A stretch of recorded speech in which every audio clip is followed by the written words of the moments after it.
I'm proud to support Three Beards Media, and I would love to work with you. If you need merchandise for your company, organization, band, softball team, whatever, I can help. From name brand apparel to promotional items, large orders or small, online stores, and more, I can help your brand stand out. AKC Marketing is local, based in Johnston, and we are an employee-owned business, so our costs are low and our turnaround times are fast. But most importantly, we give you personal service to make sure you get exactly what you're looking for. Email me at andrew@akcmarketing.com or find me on social media and let's make some cool stuff together. Now sit back and enjoy this Three Beards Media podcast. This Three Beards Media podcast may contain mature themes, and if you're not down with that, we got 3 words for you. Like the podcast. Nailed it! Would you like to sample some of my nuts?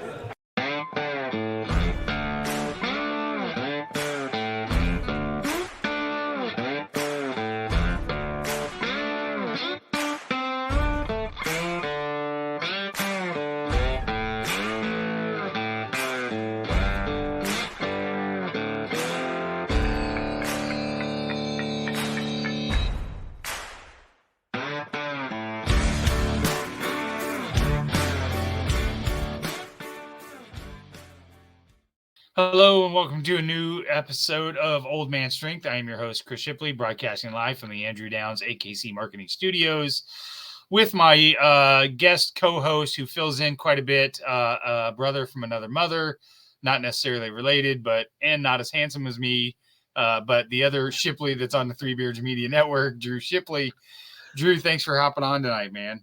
Yeah, of course. You're starting the Cyhawk firing right off the get. Is that what I'm hearing now? Goddamn right. Goddamn right. Yeah, absolutely. I don't know. Do they have Walmarts out there where you can buy your merchandise? I got to tell you, like the closest Walmart here is like 30 minutes away.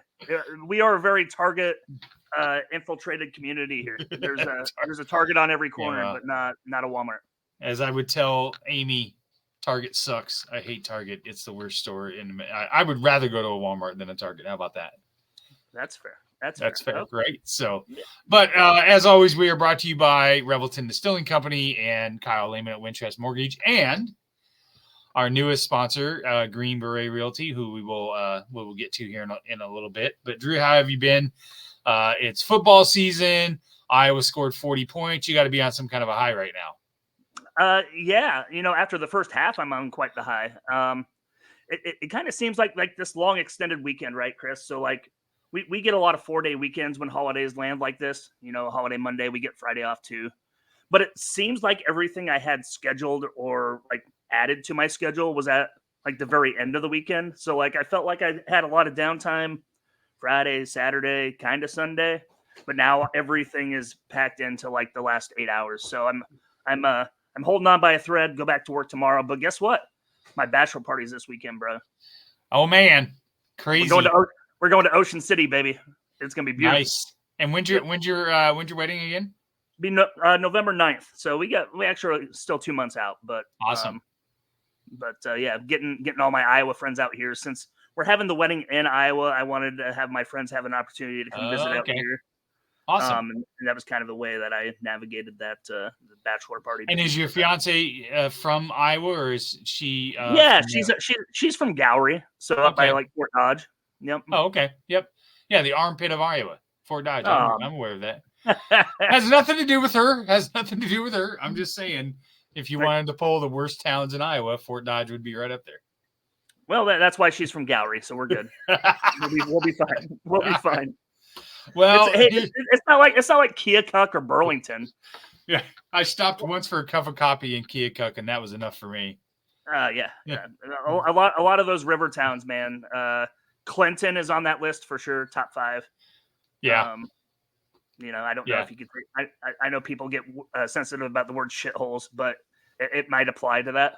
That's why we put the explicit language on the podcast. That's why Josh gives us a warning at the beginning of every episode of Old Man Strength. So it's wonderful. Right. All right.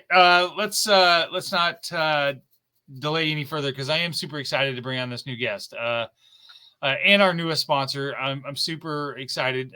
It's kind of a strange twist of turns of how Dan and I connected, which is kind of a fun story. But I believe is an important story because it's something that I've been preaching a lot lately on this podcast about how being able to bring people together and realizing that you can be friends and you can be great colleagues with people that necessarily may not have same views as everybody else, right? Same views as me or whatever else. And it's really important to me that I work on that. And this has been good. So I'm going to introduce our newest sponsor by also playing his ad, which, by the way, is highly rated. It's super cool. It might be the best ad that we've ever produced around here.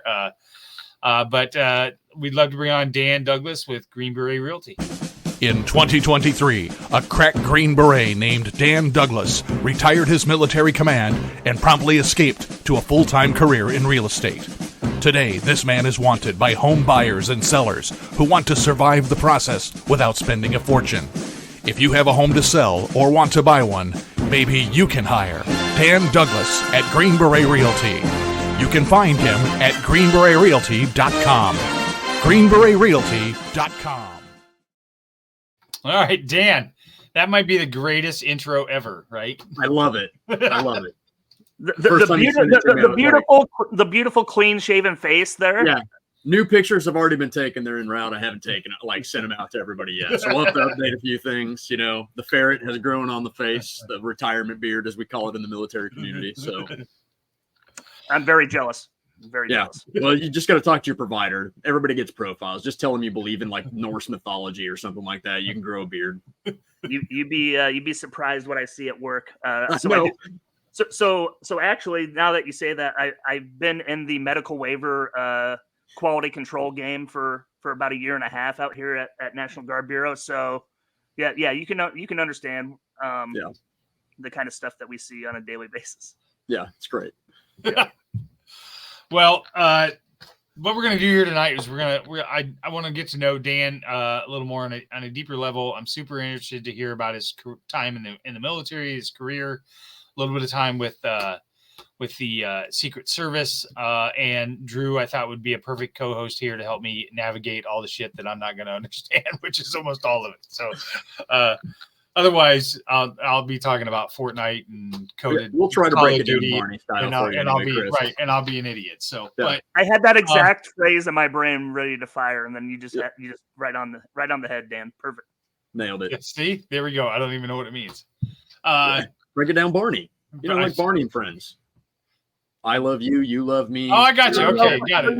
5 or 6 year olds understand, Chris. I got it. Bluey style, maybe Bluey. We'll break it down, Bluey. Bluey, yeah. There you go. You got to use something current because I'm totally hip with what's going on currently right now. Considering my youngest is 21 years old, so. Anyways, that's a terrible transition. I'm terrible at this. So.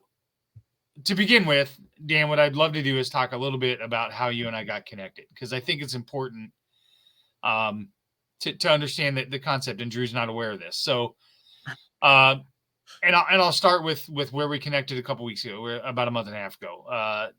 Dan and I are both customers of Colin Newell at Colin Newell Farm Bureau Insurance.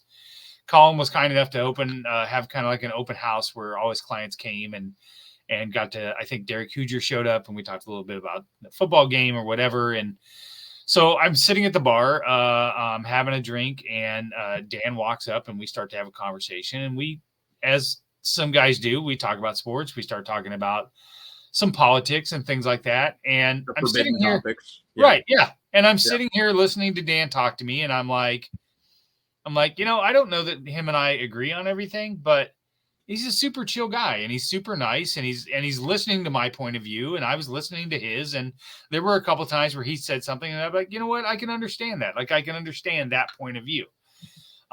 So probably 20 minutes later, we start to talk about the podcast and stuff like that. And I was like, oh yeah, let me show you the podcast. I said, what's your name? And I looked him up on Twitter and I had blocked Dan. And then I remembered who Dan was. And I was like, oh yeah, I remember this guy.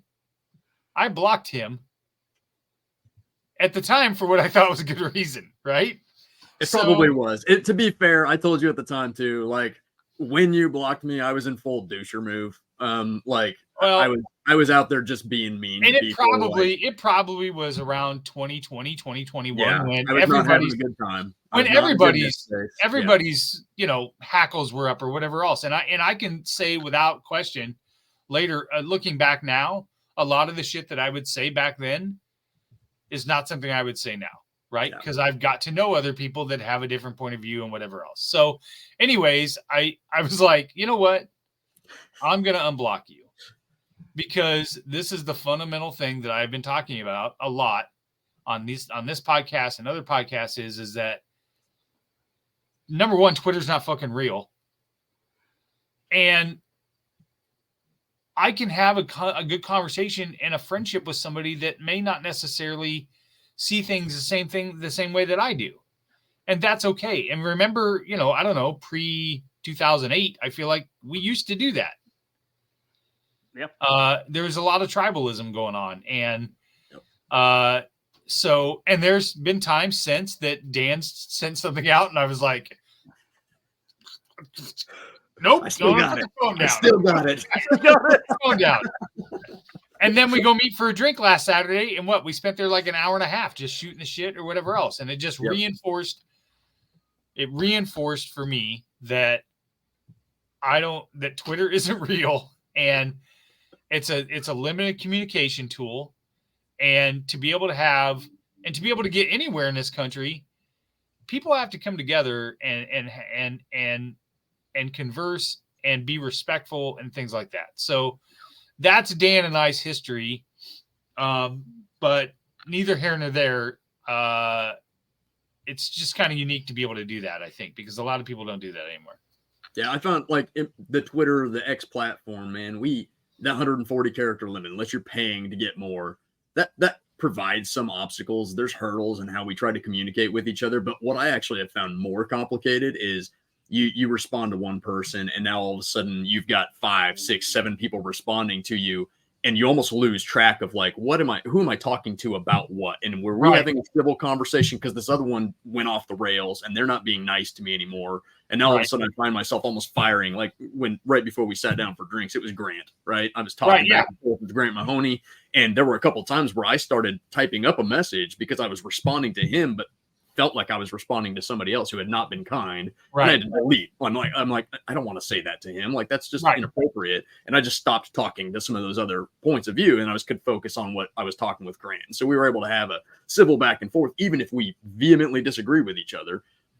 I was never calling him names. I wasn't ostracizing him. I wasn't trying to insulate him or tell him he was wrong on everything. It was just like, no, understand a different perspective. You may not be right. You may be right, but you may not be, and just calm down, right? The rhetoric that we usually have around these things just gets so spun out of whack, and we end up hating each other. It's like, hey guys, we're all on the same team ultimately, right? Like, we all kind of want the same goals. We just differ on how to get there. How are we going to achieve that result of more liberty for everybody and making sure we have a good society and we can raise our kids in a safe community? Like, how do we get there?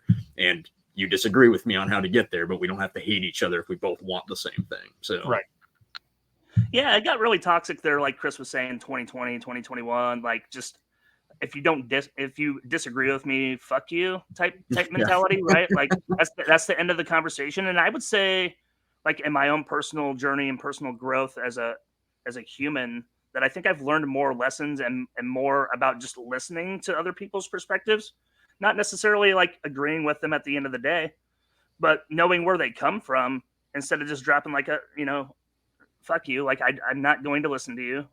I don't need to listen to you. And this is my way forward. And I don't really care about what other people think or feel. I used to be that kind of person on Twitter a little bit. And more so Facebook, actually, kind of posting some bizarre, things, I guess, not necessarily hate per se. I wouldn't say hate by any means, but like belittling a group of people that I disagreed with in the past. But I've definitely reeled that in, and I know Chris has as well. And I've seen a lot of personal growth in him in the last 3 or 4 years as well. I mean, we're in a professional environment here, right? Like, we're all going to have a great conversation. Some about the Army, some about realty, sponsorships, being old men, right? Yep. Old man strength, right? Right. What are you So talking about? I'm young.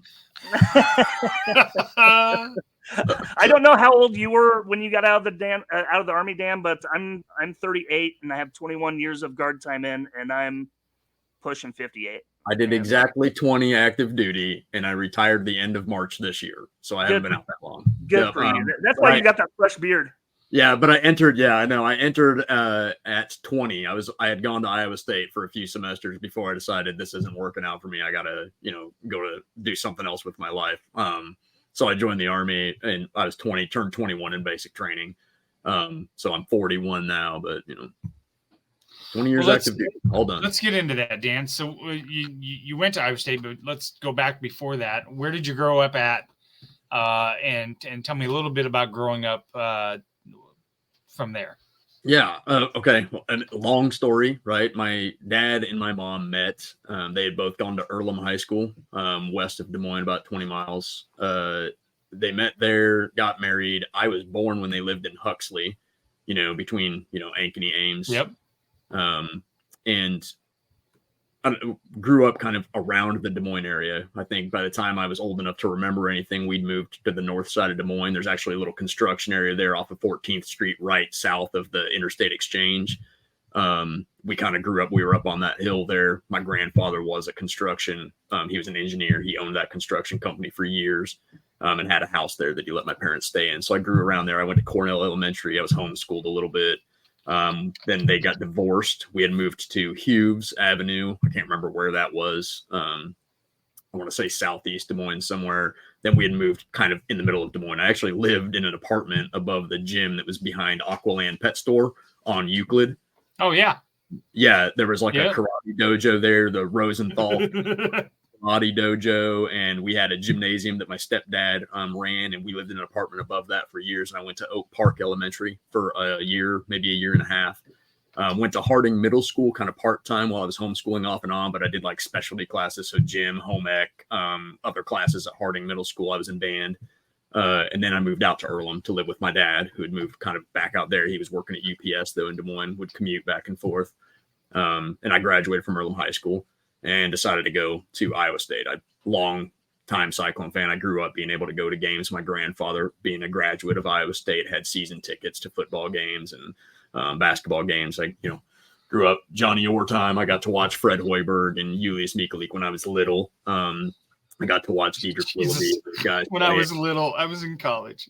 Yeah.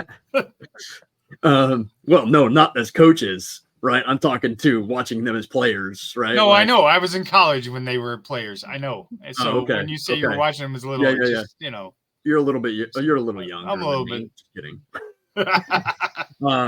But yeah, I grew up, got to watch that. My heyday, my high school years are like 98 to 2002. So that was like the heyday of Iowa State football coming out of the doldrums of the 15-year, gap in the Cyhawk rivalry, and getting to watch the Elite Eight run with Marcus Fizer and Jamal Tinsley and Michael Nurse and those guys like Cantrell Horton. Like, it was phenomenal, right? That was a great time to be a fan. And then I went to Iowa State. I thought I was going to be an architecture student. Pre-architecture was not cut out for me. I didn't have the design mentality. I was very much on the engineering wavelength of like foundational things get built, and then I try to make them look pretty. And they were very much on the design, like, no, it's about space and shadows. And I couldn't grasp it. Like, it just wasn't sitting in my head. And I didn't have the discipline either. I won't say Earlham did a poor job. They did a great job, probably the best they could, but you can, it's a small school. You can literally do whatever you wanted there. I was in everything, right? When I say I was in band in middle school, I did band, and I was in concert band. I was in marching band. I played football, basketball. I ran track. I played baseball. I was in drama. I did speech. I mean, if you raised your hand and said, I'm willing to do it, they were just like, good, come on, we'll let you try, And so was I good at any of it? Some of it I was okay at, but I wasn't great at anything. But then that meant that most of my teachers in every class were a coach, or they were, the instructor for some special program I was in. So you always had a little bit of leeway, right? If I was a little bit a day late on an assignment, it was okay. So I could stay up late, cram something, put it together. And I was never dumb, but I was procrastinate, and I would wait till the last minute, throw a bunch of stuff together. And that was not a recipe for like, hey, you're going to go to college and be successful, right? So I struggled, and about midway through my third semester, after I didn't get picked up for the architecture program, I was like, I'm going to try it again and put my packet together and submit. And so I started pre-architecture for the third semester. And I was like, this just isn't working. I was like October, and I'm just like, no, I got to do something else. So I, left, talked to a recruiter, and he lied, said, I don't have anybody leaving right now. Like, hey, get back to me in February. And so I went and I got a job, framed houses for a little while. I'd done that in the summers for a few summers in a row. Did that for a little bit. And then when February came around, I signed some paperwork. And by the end of March, I was gone, through the MEP station and in the Army. So it's interesting that you say that you lasted 3 semesters. That's about how long I lasted. Only Iowa State asked me to leave. Yeah. I think if I had stuck it out for the whole third semester, they would have asked me to leave too. And I don't know, Drew, I don't know that you've ever heard this story, and Dan, I'm sure you haven't, but I remember I knew I was in trouble. I knew I was in academic trouble. And so I decided I was going to change my major to leisure studies. And I remember I called my dad and I was like, I think, Dad, I'm going to change my major to leisure studies. And he was like, yeah, what's that? And I was like, well, now bear in mind at the time I was like 360 pounds. I wasn't exactly fit or active. And I was like, well, you can like come up with like wellness programs for Fortune 500 companies, and workout programs, or you can be like a park ranger or work in the DNR or whatever. And he's like, oh, okay. Yeah. Okay. And years later, I found out, my mom told me, he said he got off the phone with me and he hung up the phone. And he goes, well, he's like, I'll be damned if I'm going to pay $5,000 a year for him to be fucking leisure. He can do that shit for free at home. So he's like, plus that fat fucker, he ain't setting up no wellness program. He can't even set up a wellness program for his own. So needless to say, I did not go into leisure studies. Sounds like he had a heart of gold. He did, actually. He did. He just, at the time, looking back, he worked, he owned his own business. Yeah. He worked construction. He was paying for that money out of his pocket, and I had pissed away 3 semesters. And I remember going home, and I told him, I handed him the academic probation letter, and all he said to me was, and my dad was a yeller. Like, he was the poster child for Prozac. I'm not kidding you, man. But I was waiting for it. And all he said to me was, he goes, well, I really thought it would be me that would disappoint you first and not the other way around. Meaning I figured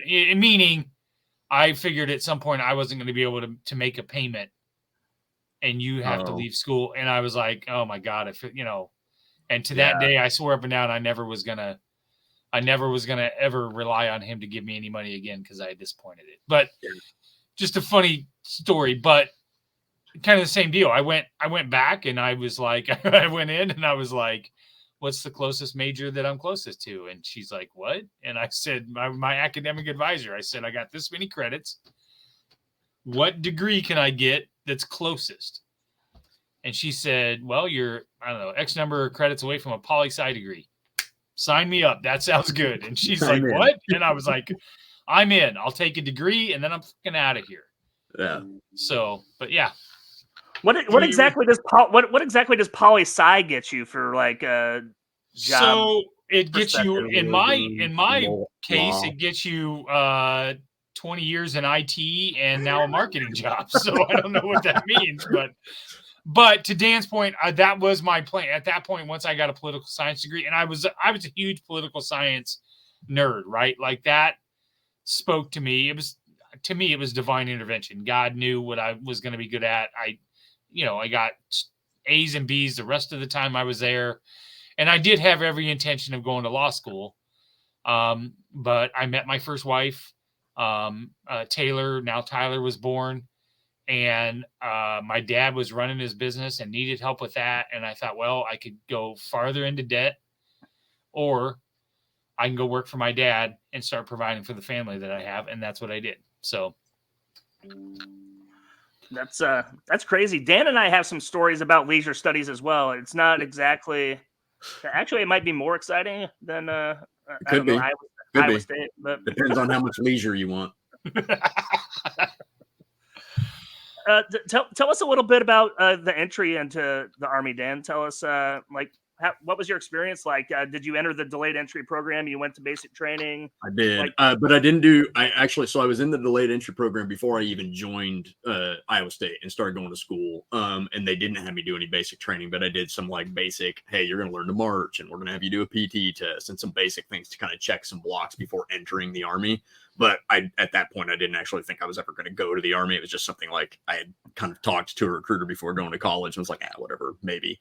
And looking back on it, I don't think I understood what I had signed into and what I had done, right? Like recruiters, for the record, anybody listening out there, recruiters lie, right? And sometimes they're just mildly dishonest, but other times they're just blatant liars. So when I went back to the same recruiter who hadn't yet PCS'd or moved away from the Iowa area, I went back to him and I was like, hey, I think I'm ready to join the Army. And he had said, I don't have any slots right now. Like, you have slots leaving every day. I could have just been an extra body on the next bird leaving, right? But again, he already had his numbers for the first quarter. Exactly. Like, he was just trying to punt me where I know now, right? At the time, I didn't have a clue, but I know what he was doing now.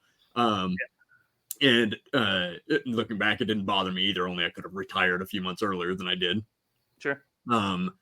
But yeah, then I went back to him and I was like, hey, I'm ready to go. And he's like, okay, so what do you want to be?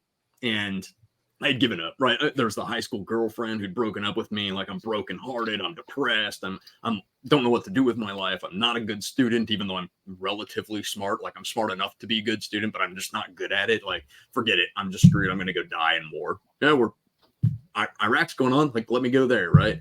And so this is a classic join the Army story, Chris. Just FYI. Yeah. It sounds from that's not entirely untrue. I mean, my nephew was kind of the same way. He broke up with his girlfriend. He was depressed, was looking for something, and boom. I don't want to say the recruiter predatory like pounced on that, but it is. I mean, it is. That's Yeah. But anyway, he's like, what do you want to do? And I was like, man, I like infantry. Like, I don't even know what you can do in the military, but like, I just want to go shoot people and, maybe get shot at. I don't know. Like, let's go do this thing. I'm worthless to everybody else. Let me go be something for my country. Right. That was kind of the mindset was, if I'm going to die, let me die doing something valuable. And at the time I thought that was valuable. I'm an idiot, right? You 20-year-old men, you guys are all idiots. If you're listening to this, all 20-year-olds are idiots. There's a reason why my dad said the recruiter's not going out to a 30-year-old man's house and recruiting. Yeah, exactly. Yeah, they don't need you. Right. Yeah. But yeah, so I joined and I said I wanted to be infantry, and he was like, well, what about combat engineer? And I was like, well, what the heck is a combat engineer? And again, recruiters lie. So he's like, well, it's basically like infantry, only you get to carry explosives. You get to blow stuff up, right? And in my mind, I was like, if I get to do all the things infantry are doing and blow stuff up, like, who would say no to that, right? So I thought that's what I was doing. Again, I didn't know at the time. I know now. Infantry also carry explosives, and they carry door charges and other things like that. So everything I thought I was going to do, infantry already did, and he convinced me to be a combat engineer. So I went to basic training with a bunch of people that had, maybe the IQs of like advanced apes, and proceeded to go through training and be in basic, learning these skills of like how to probe for landmines over my knuckles and how you'd use bigger charges to blow up bridges, and how to put in some of our, quick, more mobilizing bridges. So we've got some, we call them ribbon bridges, and there's some other bridge things that we actually build so we can quickly get across a river or something with vehicles. And that was what we learned how to do. And then I graduated from that, went to airborne school. So I'm jumping out of airplanes. And then I went straight to Fort Bragg, now Fort Liberty in North Carolina. And my first unit was 20th Engineer Brigade. And I got there, and in that whirlwind of like, what am I going to do with my life? I ended up at Fort Bragg, and they were leaving. My unit was leaving for Iraq that November. So I think I got there August, maybe, after airborne school. And then we were taken off in a few months to go to Iraq for the first time. So yeah, whirlwind. Great. So Fort Leonard Wood? Fort Lost in the Woods, Missouri. Leonard Wood down there. Yep. That is the closest one, Chris, to Iowa, I believe. I might be not the quickest one to drive to, though. Fort Riley's pretty close. I was there when I was finishing PA school later on in my career, and it was a quicker drive because you're like on highways and interstates most of the way. Fort Leonard Wood is kind of a little bit off the beaten path and kind of southern Missouri, but yeah. What were your parents' reaction when you decided to do that? to make that move, Dan? I don't really recall. I do remember that when I was like my mom crying, she did that with my little brother who is currently in basic training too. So she did similar thing with him, kind of, I think more like I didn't see this coming and now I'm worried because there's conflicts and stuff brewing and my son's joining the military like a fool. My dad, I didn't get a lot of reaction from him, but I'll be honest, there was a really cool moment afterwards. I believe it was after that first deployment. I came back and I was visiting back for Christmas.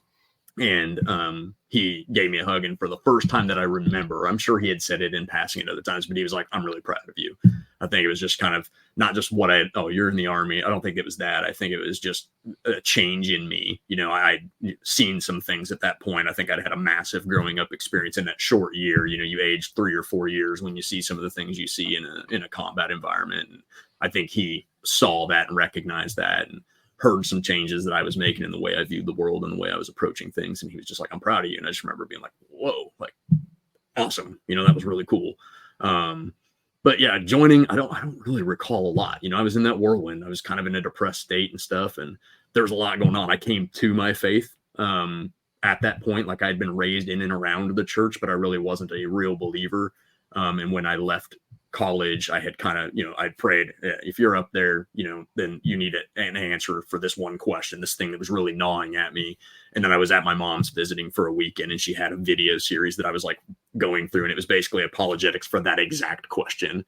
And I was like, I didn't even know this existed. Right. And so for me, that was an answer from him directly. And I just, started my faith at that time too. So there was so much going on in my life that like recalling how mom reacted, I don't really remember.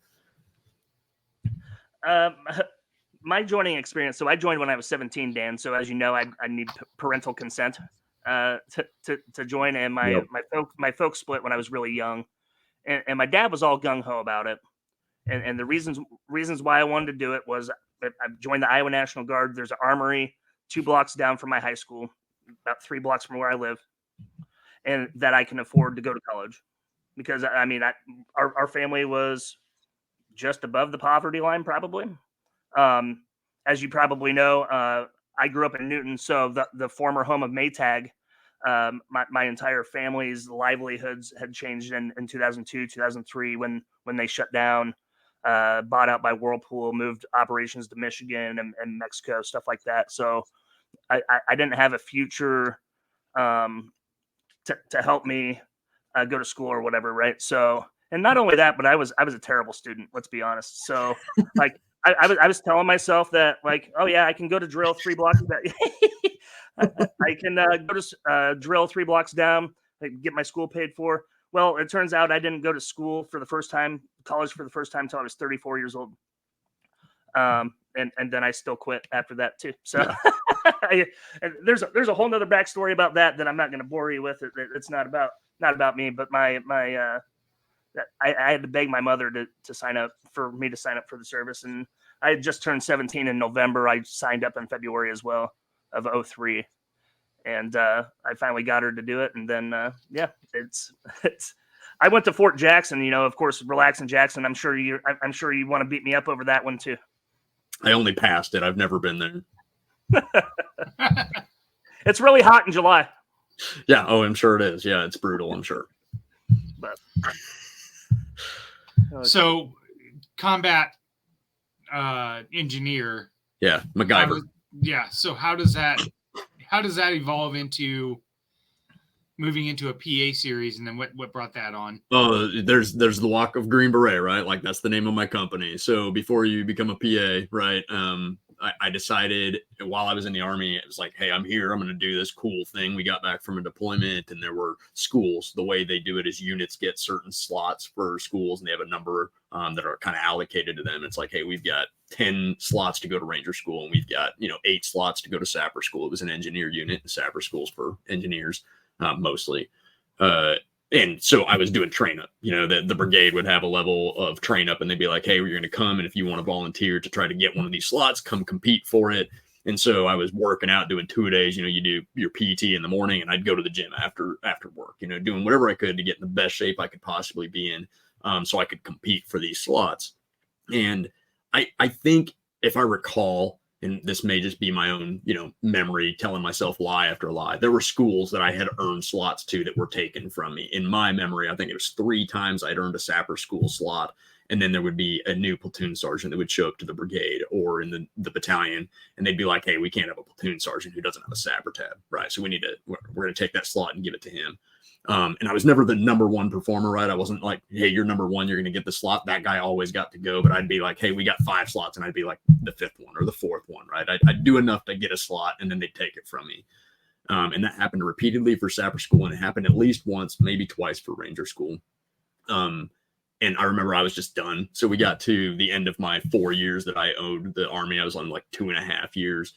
We got a deployment that's on the horizon. They're talking, there's whispers, the second deployment's coming up, but there was no like, hey, we're leaving on this date and we're going to this location. And they started talking about reenlistments. And I was in that window where it's like, hey, are you going to reenlist? And I was like, heck no. Right? Like, why would I reenlist to stay in this unit? Every time I earn a slot, you give it off to somebody else. Like I'm doing the work to get it. And then some new guy shows up who hasn't done any of the work. And you're just like, well, he outranks you. We can't have a leader who doesn't have that tab. So we're going to give it away. And I had a phenomenal leader at that time. He was a sergeant major of the staff section that I'd been assigned to. And that sergeant major at E9, so that's the senior rank that you can get to on the enlisted side, he had pulled me aside and said, why don't you try to go to selection to be a Green Beret? When you volunteer for that, you get orders, right? They come with your name and your social security number on them. They've got a date of when you're supposed to go. Like, they can't touch that. Your unit can't take that and give that selection spot to somebody else. It's not there. They can't do it. And so I was like, okay, like, let me try it. And if you get selected, you get orders. Right now, you're going to be a Green Beret. Here's your orders to the Q course so you can qualify to be a Green Beret. And so he had pulled me to the side. He's like, why don't you try that? If you don't get selected, you're gone. If you do get selected, you reenlist.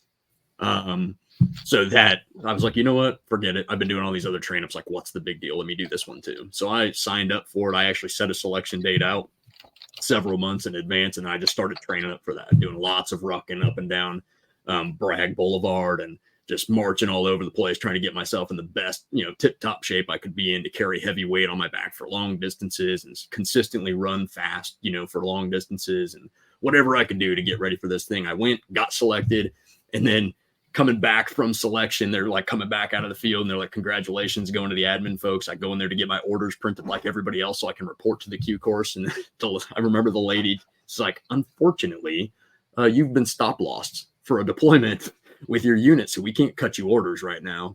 So I had to go on that deployment, defer those orders. But when I came back, I was able to get out of some drill sergeant orders that Big Army had put me on and end up going to the Q course. So I was able to get there, qualified as what we call it 18 Delta, but a special forces medical sergeant. So I did 2 years of training in the Q course to learn small unit tactics, to specialize in unconventional warfare. And then you go through kind of a culmination exercise at the end of that after some language training and some other things to get ready for that. And then you're in, you arrive to your unit, you get orders for your unit. So my language specialty was Arabic, and I got assigned to 5th Special Forces Group out of Fort Campbell. And then I was there. I did that for 6.5, 7 years before I then put in my PA packet. I had another good leader, PA, physician assistant or associate for those who don't know what PA is. Who pulled me aside and said, I think this is something you'd be good at, but you're kind of at that point in your career that if you don't want to have to get a waiver or get special permission to go, like, you're going to have to put your packet in now. So I went ahead and I put in my packet, got accepted for that. And then I went to PA school. So finished that, did my last 4.5, almost 5 years as a PA in the Army, and then retired in March. So when you were stop loss, Dan, did you reenlist overseas then? Did you get that tax-free break? You're darn right I did. Let's go. Yeah, you're darn right. Combat zone tax exclusion, for those of you unfamiliar with it. Yeah, I think I signed on to for a pretty good bonus. I want to say I got like maybe 24,000 or something like that. All tax-free that came to me. And I'm pretty sure I squandered it all on some like books or coffee or something. I had nothing to show for it within 2 years, but I got it all, right? Like, it was there. So You could have bought yourself a little green beans coffee franchise. I know. Look, again, what do you know, right? I probably wouldn't have stayed in the Army if I knew what I know now about marketing, sales, and things like that. But I didn't know, right? I didn't know, so I just took care of me and my little pocket, my little hole, and tried to make myself feel good. And I squandered it all. I have nothing to show for that money. I gotta tell you though, like a very well-rounded career though, Dan. Like that's extraordinary from where you started to where you ended up over the course of 20 years active duty. That's quite the experience. Do you have a favorite period of time in your career? Oh yeah, it's this one right here, the Green Beret part. Does it say the retire? Oh, the Green Beret part. Man, you get it's a small detachment, right? You've got 12 men on a team. And I was fortunate. I was part of a special unit there at Group 2 where there were 3 teams that worked together. So there was like up to 36 of us that were consistently working together, but really 12 of us that were with each other most of the time. And you're brothers, right? I mean, you really are. It's like, we hear college athletes talking all the time. Like, this is family for me. Well, that's it. That's when you really felt like you had family. When I was part of a larger unit, you felt like you had kind of some cliques and you had some guys that you got along with, and maybe you had a couple guys that you're like, God, they're kind of like family, but not everybody got that way. You had a far larger spectrum of people who disagreed with each other, and you're kind of like, we can get along at work and we can fight with each other, but like, I'm not going to hang out with you all the time. You're just not you're going to clubs and I want to go to bars, right? And you're going to the beach and I want to go hang out in the mountains, right? Like we're going separate directions. But when you're on an ODA, when you're on a team as a Green Beret, like that's your family. You spend so much time together. And if you find yourself you're investing into people, even if you don't see the way that they do. They have one guy's really into lifting weights and you're like, I'd rather run, but I'm going to go lift because I want to hang out with John, right? Like, and he's a cool dude. And I want to be more with John. I want to hang out with John. I want to like John. I want John to like me. And, you find yourself just investing.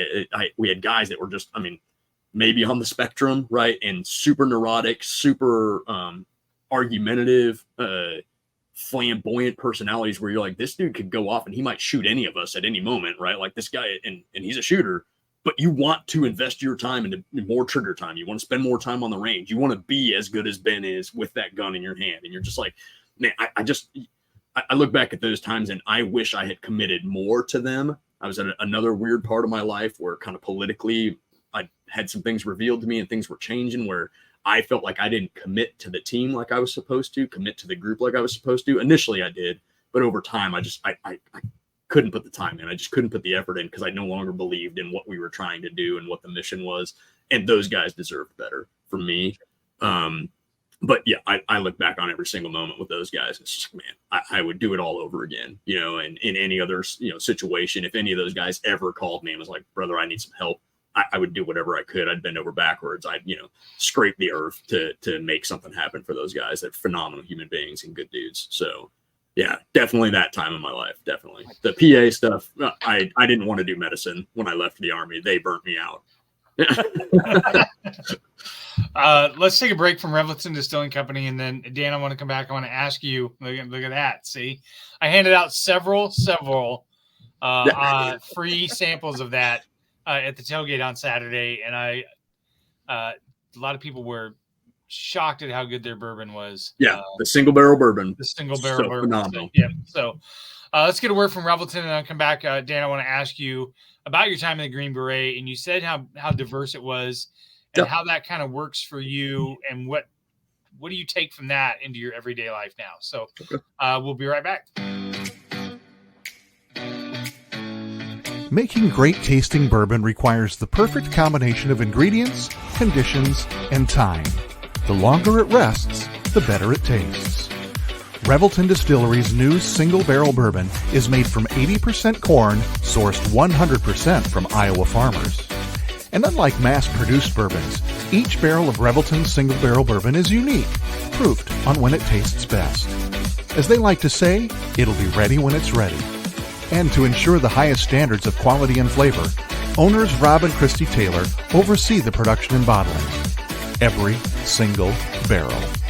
Iowa-born, Iowa-aged, Iowa-bottled. Try the new single barrel bourbon from Iowa's own Revelton Distillery. ReveltonDistillery.com.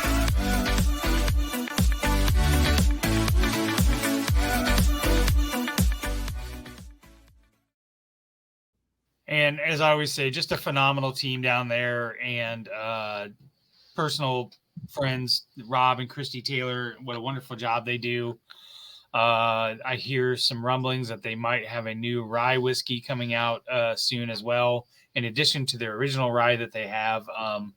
So yeah, go check them out. 1400 West Clay Street in Osceola. That's the only place you can buy their bourbon, is in the actual distillery right now.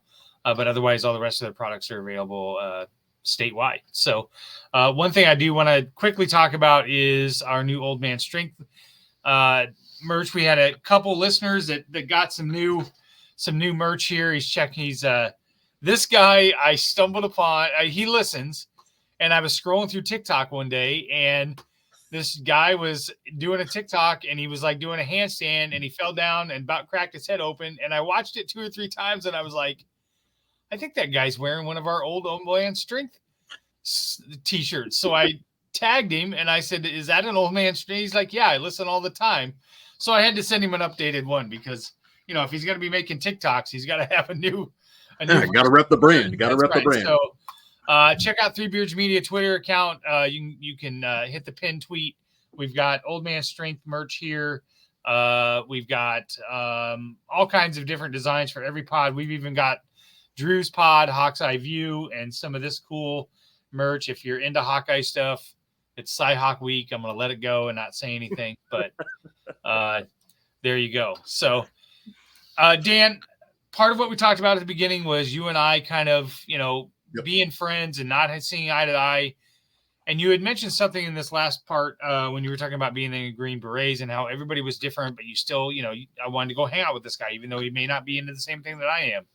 Do you find that helps you a lot, that being in the military and being with those guys? And Drew, maybe you can answer this question too, that you have such a diverse amount of people that might be in those ranks with you, that you learn how to get along and so on, because pretty much your life depends on it, right? Yeah. So specifically when I said, I kind of had some political revelations, right? Like my background was very super conservative in terms of my politics, and the Ron Paul revolution had happened at that time. So my politics had changed to be very much like against what the government's doing, what the federal government is doing intervention wise. And I'm around a group of killers, right? Like I'm with guys that it's like, no, I've received these orders and this guy is a high value target. And our job is to either go capture him or make him not breathing anymore. Right. And so navigating that while I was kind of having my own political revelation was kind of like, okay, but I don't want any of these guys to not make it home. Right. I want every single one of these guys to make it home. And even though I'm not buying into the mission, I'm still invested into trying to care for these guys. And I think I was in a special position too, because as an 18 Delta, as a special forces medic, like I kind of could be like, I can really care about you and care for you, even if I'm not as great at the shooting stuff. But I realized I was kind of a weakness at that time to the teams. But I was seeing these guys who disagree with me vehemently in terms of the way the world works and how the order structure works and what an oath to the Constitution is supposed to mean, and yet still invested. Every single one of them was my neighbor, my brother, right? We're family. And I think that helped me going forward. And it took a while, right? But I carried that with me going forward, having conversations with other people. And it was like, okay, well, let me reanalyze how I view people who disagree with me on other things and who have disparate opinions from me on things that I think I'm 100% correct on. And I started to realize that even though I still believe on most of those things that I am 100% correct, it's less important to be right and more important to take care of ourselves, our neighbors, right? And it starting to bridge those gaps. In terms of my faith, that all aligns with the faith too, right? In terms of how I think Jesus is trying to call me to a higher place and call me to a better walk in terms of how I love my neighbor, how I love my friends, all of that kind of aligned. And I can still look at what other people are saying and be like, you're wrong, but you want good. You think that what you're seeking is a good thing, and you're very passionate about that. So I can still recognize that in you. appreciate that in you and want what's good for you. And instead of saying, I want to cancel you, or I want to get you pushed off of this, or I want people to stop listening to you. Instead, I want to just convince you to believe what's true. And while I'm doing that, I've had to challenge my own, views on things. Sometimes it's strengthened them, sometimes it's challenged them, and I've had to change some opinions on a few things. I don't know. And as that walk has gone on and as I've grown, I just started understanding it's more important that, Chris is healthy than it is that I'm right on this topic, right? It's more important to me that Chris is in a good place so that I can have a conversation with him than it is that I'm just right. And that's hard. That's hard for me, especially, I got that from my Duesenberg side, my mom's side of the family, very, very, very much like, no, we're going to argue about this. And I, out of love, would have those arguments, but not realizing how much that ostracized people I'm talking to sometimes. And I've had to really kind of rein that in. And I think that helped, right? It's helped me in networking, and it helped me in, we're working with the Lebanese Rangers. We're training them on a range. We're teaching them how to shoot. And there's a cultural disparity there. And so I'm telling them what to do. And they're like, you're enlisted, you swine. You can't talk to me like that. And I'm sitting there going, well, I know how to shoot and you don't, right? Like, I'm just trying to teach you how to shoot. Listen to me. And you have to kind of learn how to navigate that and talk to them and get them in a position where they're going to trust you and build rapport with them. And it's difficult. I'm still terrible at it, but I think I'm better at it than some just because I'm practicing, right? So. Yeah, Chris. So I would say, my experience is a little less intimate in regards to like battlefield relationships or small squad tactics, stuff like that. Like I definitely not Green Beret by any means, but I would say being a leader over the last, 15 years of the Guard that I've been in, I felt it was more important to listen to your soldiers, right? To understand where they're coming from and not necessarily be argumentative about it, or just learn where they are in the spectrum of the world and how they think and see things. Because if you can understand where they're coming from, you can be a better leader to them to help them get their needs later on down the line, right? So we use words like good order and discipline. We use tact, right? We use words when we need to use words, and nothing more than that, right? So, like I said, I don't have the intimate battlefield experience that Dan does. As far as I still have friends that I deployed with in 07, 08 that I talk to almost on a daily basis, right? But I don't have, our experiences are different, which makes serving in the military really great. Actually, everybody gets a different experience. But yeah, spending more time listening, I found, to me personally, has probably been the best growth I've made as a leader, especially like the last 4 or 5 years that I've moved out here to the DC area, kind of serving at the national level, kind of understanding my role, understanding where I'm at. I'm not in the Iowa. Well, I am in the Iowa National Guard. It's very complicated. I'm still assigned to the Iowa National Guard, but I work for the National Guard Bureau, right? So I have to understand who my audience is, who I work for, and he's appropriate professionalism, things like that, right? So I would say my experience with that is what I got from it so far, I guess. I missed this comment earlier from Jason Drew to you that he wanted to tell you from the bottom of his heart it was one of the best choices you've made. He missed and worried about you like crazy during your deployments, but he was super proud of you as well. Jason, I believe, is your former co-host from the Iowa Sports Podcast and one of your best friends, right? Jason is my best man here in a couple months on my wedding. So yep. Well, there you go. We've known each other since 5 years old. Berg Elementary, Newton, Iowa, baby. Yep. love you, brother. No, I appreciate that. That's great. I think what I've learned in my friendship with Drew and Dan in our talks and whatever, and in a lot of other aspects is that, and another great example here is Teddy Holly, who's on this platform as well. I've never been in the military. I'm also not a small business owner, right? Or whatever. So for me to arrogantly sit back and have opinions about what I think you guys think or go through and not really experience that, and to steadfast say statements or whatever that I feel are true, is probably something I used to do, right? Like I would say things like, how could anybody in the military, and I don't want to get into a discussion about Trump, but I'll use it as an example. I don't, but it's a good example of.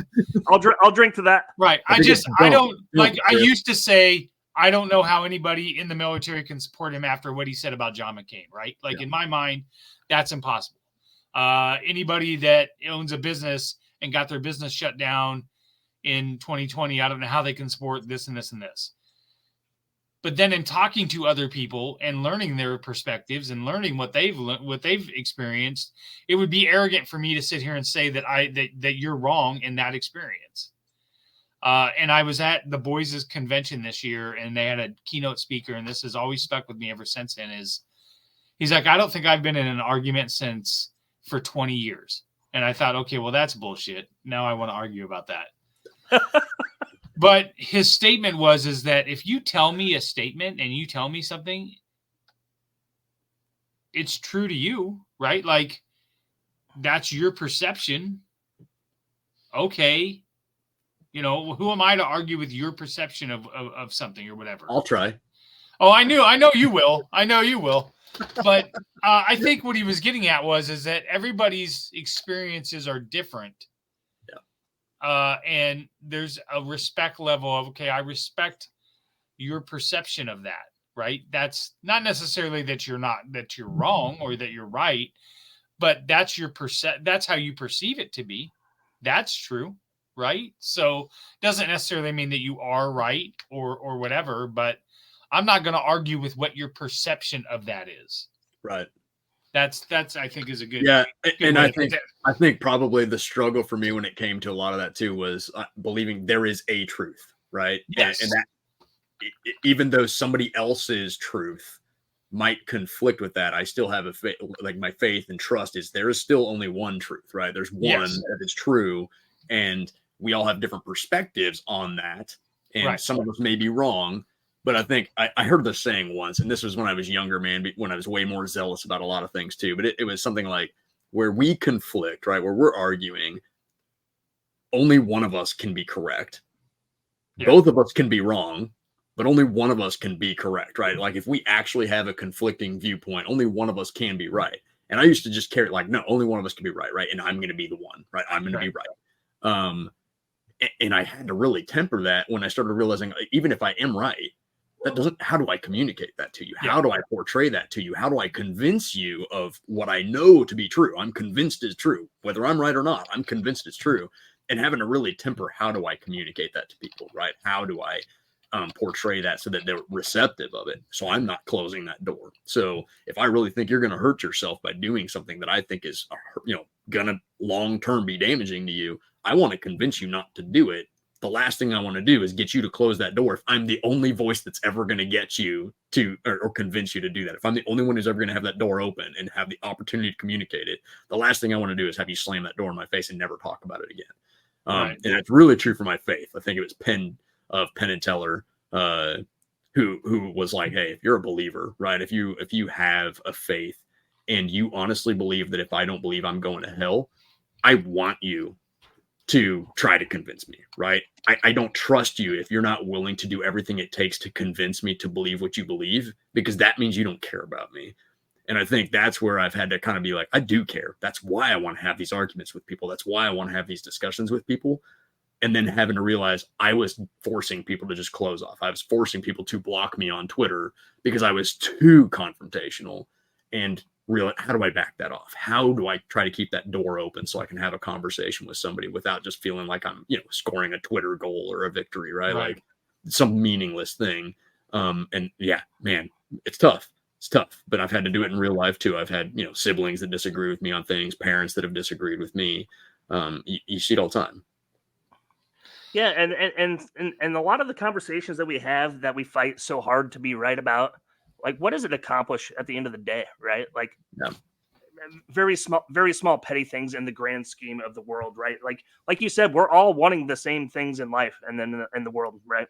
Yep. We want to all be taken care of. We all want to be, we all have the same principles. And I feel, to me, I feel like people are generally good. Like they mean well, generally speaking. Now, obviously there's imposters and bad players out there. Right. We all know that, but, right. I and they're truly all politicians on both sides of the aisle, just for the record. Yep.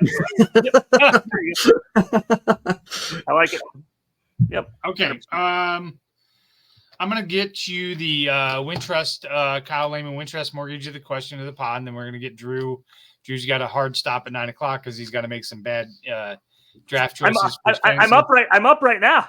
Well, there you go. Well, maybe you can make your pick during the break. Okay, let's do that.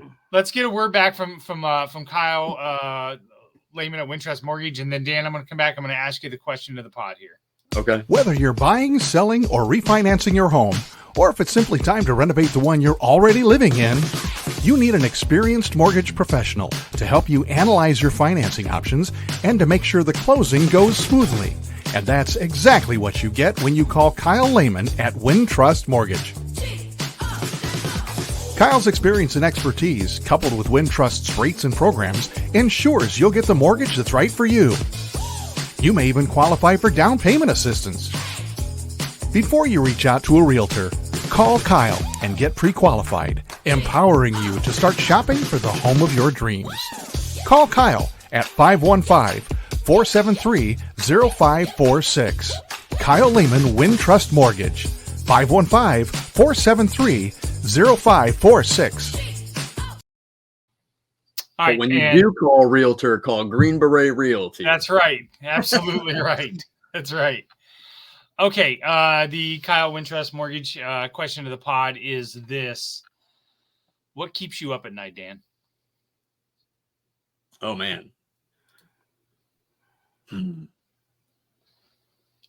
Kids. And I don't mean because they're not sleeping well. My kids honestly sleep pretty good. When we get them on a routine and we keep them on a routine, they sleep well. But I look down the road. I got a 9, 7, and 3-year-old, right? And where am I going to be at in 5, 10 years? Where are they going to be at? And have I raised them well? Have I loved them well? Right? Do they trust me? Do they confide in me? Are they willing to bring me their problems so I can help them navigate those things? Like, am I a good dad?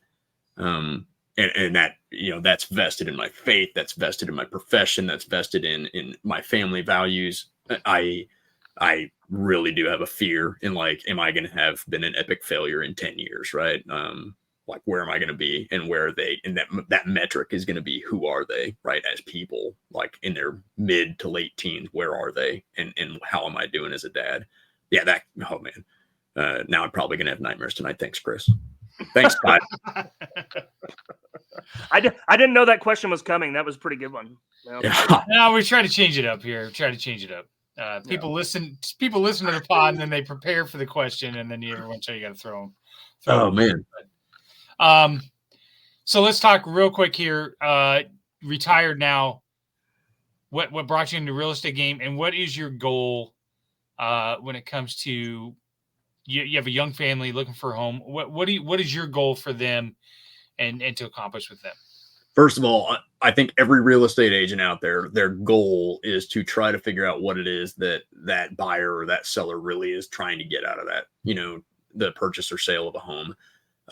Really, especially with a younger family and stuff, I really want to dive in and understand who they are as people, understand what it is that they're trying to get to. Like, long term, what is your goal? If this is a temporary thing that you see as a 3 to 5 year fix, then let's look at it with that perspective, right? If this is something that you plan on growing out of because you want more kids, then let's have that conversation. We don't need to get you into a $450,000, $500,000 house just because you can afford it if it's just you two and you don't have any kids yet, right? And if you're planning to start a family, like, do you really need more than 2 or 3 bedrooms, right, to start a family? And so if you can spend a few years putting some money away, putting yourself in a better financial position and set yourself up for future success, I want to know that. I want to know what your goals are so I can help you get into a home and the right home for you and your family. It is hard sometimes. Some clients come to you and they're just like, this is what I'm looking for. And there's a little wiggle room in how to kind of navigate that process and really do that. But as you get established and I build up more networks and I build rapport with more people, I've had more conversations about that. And that's the goal, right? And I think every realtor really does want that. Maybe some of us are better at it than others. But yeah, ultimately, like, we just want to help that client get their dreams, right? What does that look for you and how do we navigate that process? And if I can help you over the next 20 years for repeat transactions, that's a win for me, right? I want you to have such a good, relationship with me and such a good opportunity, like that one valuable transaction that you're like, I'm going to try them again, right? And let's have another valuable transaction. Let's do it again, right? And you get to that point where you're like, all right, now we're in our dream home, retirement home. Cool. I want to be the guy who's got you all the way through there. So that would be my goal. I probably won't live long enough to get anybody to retirement, but we'll see, Well, if people want to come meet Dan, they can come and meet Dan, but also they really want to come meet Conrad Holly. So this Saturday, we are doing a special meet and greet with Conrad Holly, courtesy of Green Beret Realty, at Coach's Kolaches, Brent Curvey's shop. This Saturday, September 7th, we're going to start at 10 o'clock. We're going to do a live preview of the Cyhawk game with Dave and Brent on the mics. Conrad will be there to take pictures, sign autographs. The tailgate ambulance will be there. Dan will be there giving out free kolaches. I think I saw a tweet. You're going to give out the first 20 kolaches? First 20. I said Conrad was buying them, but I'm paying. So, but come out to Coach Kolaches in Urbandale, 10 to 11:30 next Saturday, and meet Conrad and meet Dan. So we're going to get our last segment here, which is our Steph Copley Shut the Fuck Up segment, which I really should move this up farther in the pod. This really is my favorite, but it's only because I love to tell the story that she told my former host, Tim, to shut the fuck up so she could get her point across. And in ironic fashion, she once co-hosted this and interrupted the guy in her segment. And I told her, Steph, you don't even know how to work your own fucking segment. It was so great. But the way this works, Dan, is we're going to play an ad. We're asking people, because it's something important that Three Beards Media does, is ask people to give money back. And before I forget, Dan was so generous with our last fundraiser for AJ. We made a goal of $3,700. We blew that out of the water and we're able to raise almost $6,000 for AJ's family. And in true fashion, Amy just loves that little boy and does anything for him. And they're big Hawk fans. And I sent them a Messiah the Storm shirt. And I sent them a Messiah the Storm shirt, in addition to a Hawk's Eye View shirt. But I had to slip that Messiah the Storm one in there just for them. So nice. But let's get a word from Steph. I invite you to donate to the Young Women's Resource Center. And then, Dan, when we come back, Drew and I have to shut the fuck up and you can say whatever you want. Oh, this is going to be rough. Hey everybody, it's Steph Copley, the woman behind the STFU segment on the Old Man Strength podcast. When I told the guys I wanted to sponsor this segment, they recommended that I make a charitable donation instead, so that's what I did. I chose the Young Women's Resource Center in Des Moines, Iowa. They're a nonprofit that supports, educates, and advocates for girls and young women ages 10 to 24. Their whole goal is to make sure that these young women become strong, self-confident, and successful. And if you know me at all, you know that aligns with my goals as well. If you're interested and would like to donate, check them out at ywrc.org and donate today. And remember, don't forget to STFU and listen every once in a while. Thanks. The stage is yours, Dan. It's dangerous. I don't know why you did this. Let's start with, man, politics is a monopoly on violence, right? Whenever we get political about things, we get tribal, we get partisan, we start hating on each other unnecessarily. Most of us, if you're talking to your neighbor, probably don't see eye to eye. If you're talking to your own family members, you know you don't see eye to eye. You've got the ostracized family member, that sister or that brother just irritates you, and you just don't want to go to Christmas because they're going to be there. Listen, we all should be trying to provide value to those around us, and every single one of us believes that we are adding value to those around us. Whether that's the corporate CEO of some massive corporation, whether that's that, sinister politician who's greasing his pockets with, corporate dollars, or whether it's your neighbor who's, not mowing his side of your fence, right? It doesn't matter what's going on. Every single one of us thinks we're providing value to these things, and understand that the people who you disagree with or who you think you're in conflict with are trying to provide value. The guy who cuts you off thinks he's late for work and he needs to speed because he wants to be to work on time, or he doesn't want to be there later than he has to be because he knows that his team at work is dependent on him. the person who's, ticking you off at a game and they're yelling, like they think that their voice is actually going to change the way that offensive lineman's playing and blocking on the field, right? They think they're contributing value, and just understand that person, no matter who they are, how irritating they are, how much they annoy you, they think that what they're doing is valuable. And that's what our whole goal as humanity should be, is loving and providing value to one another. And we can disagree on that, but it doesn't matter whether you're, checking the red Republican or the blue donkey. It doesn't matter if you're like me and the gold porcupine over here, right? That should be your goal, is providing value, whether that's in business, whether that's in relationships. It doesn't matter. Let's provide value to one another, right? Let's get over this silly stuff and just love and provide value to each other, right? You may need Jesus, but that's going to be the love and value. So, absolutely. Love it. Great. Drew, you got any closing remarks? No, man, it's been nice to meet you, Dan, and hearing your story and your journey in the military, how you got to Green Beret Realty. I wish you nothing but luck and success. We appreciate your sponsorship of the pods and the Three Beards Media family, man. Like, welcome onto the team, and look forward to maybe having some beers when I'm back in Iowa or something. Yep, sure. We should do this again after the Cyclones kick the Hawkeyes' butt on Saturday. Yeah, baby. There we go. That's what I'm saying. That's what I'm saying. Now we need some hate. All right. Well, let's talk real quick here. Three Beards Media is up for 3 awards for podcasts. Old Man Strength obviously is up for has made the final nominee list of best interview podcast in Iowa, going against 5 other pods, which I'm sure are very worthy, but I haven't listened to them. So, but on the flip side, you can also go to the Iowa Podcast Awards, click on the awards and then the People's Choice, and go vote for our 3 pods that are also up for People's Choice Awards. 3 Blind Refs, which is a super fun podcast. Fall Starts with Bill Blank and myself. And then, of course, Old Man Strength. We'd love for you guys to go and vote. So, again, you can go to the Iowa Podcast Awards, go to the People's Choice Awards, and choose those 3 Beards Media podcasts. That would be super great. Dan, Drew, happy Cy Week. Cyclones 28, Iowa 23. That's my prediction. Oh, man. Are we going to do predictions? We're asking predictions? Drew's. No, you can tune into Hawk's Eye View for Drew's prediction. Dan's not turning into the Hawkeye show. I'm just going to tell him right here while I have him right here. We're going 20. We're going 24-10. 24-10. Iowa State? Oh, no. Iowa State's going to have a hard time scoring on that Iowa defense. Honestly, I'm not going to lie to you. I fear that. I fear it. I didn't like the way that we looked, but then I went back and I looked at the stats, how well we actually moved the ball. We had some inconsistencies. We didn't have many offensive possessions. I'm more worried about our defense, and I don't trust that the Hawk offense is going to be consistent enough to score on them. I still don't like it. What's Matt Campbell, like 1-6 against the Hawks, right? Yeah.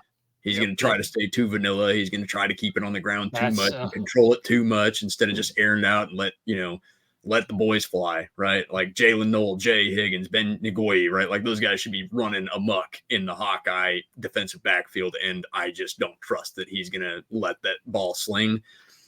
Man, I think the Hawkeyes are going to win. I want the Cyclones to win, but I think the Hawks are probably going to win a close one again, and I'm just going to be distraught and probably depressed going into our week 4 after the bye week game, and then we'll probably score 50 on Arkansas State or whoever it is we play, and I'll feel like we're gonna win the whole thing again. So that sums up a Cyclone fan if I've ever heard one. At least he was honest with his prediction. He wasn't trying to go homer. You know what I mean? Yeah, well, I can't help it. But I could see it being something stupid too. It's going to be like an 18-19 game, right? Or we'll fumble. We'll muff a punt. Yeah, we're going to muff a punt almost in field goal territory to lose it by a point again or something stupid, right? It's going to be, and then we're going to talk about the margins, and Chris Hassel is going to be on his podcast talking about how they should hit field goals. It's like, no, man, we missed a block. That's the margin, right? Like, yeah, man, so frustrating. So frustrating. I honestly, and I appreciate what Matt Campbell does, right? I'm sorry if I'm going to keep you guys too long, but nope, you're good. Coaching, teaching, mentoring young men.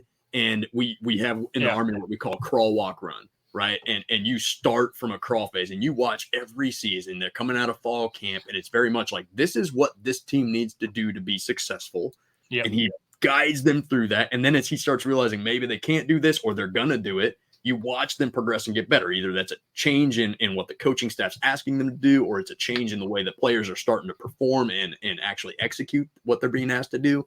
So you do see that growth every season. But man, September is brutal under Matt Campbell. Yep. Every time September ends, I'm like, this guy's got to be on the hot seat. And by the time we're in November again, I'm like, never mind. He's the coach of the season. Like, I love this guy, giving him hugs, and I understand what he's doing. I really appreciate what he's doing. But man, I eventually want that crawl phase to start being what we think is a walk phase, right? If we can crawl at a walk pace and then walk at a run pace and then start sprinting towards the end of the season, like, that's where we want to be, right? Like, that's where the Cyclone faithful really wants to see it. And you watch it happen every season. You just wish you could start further along that process than we are.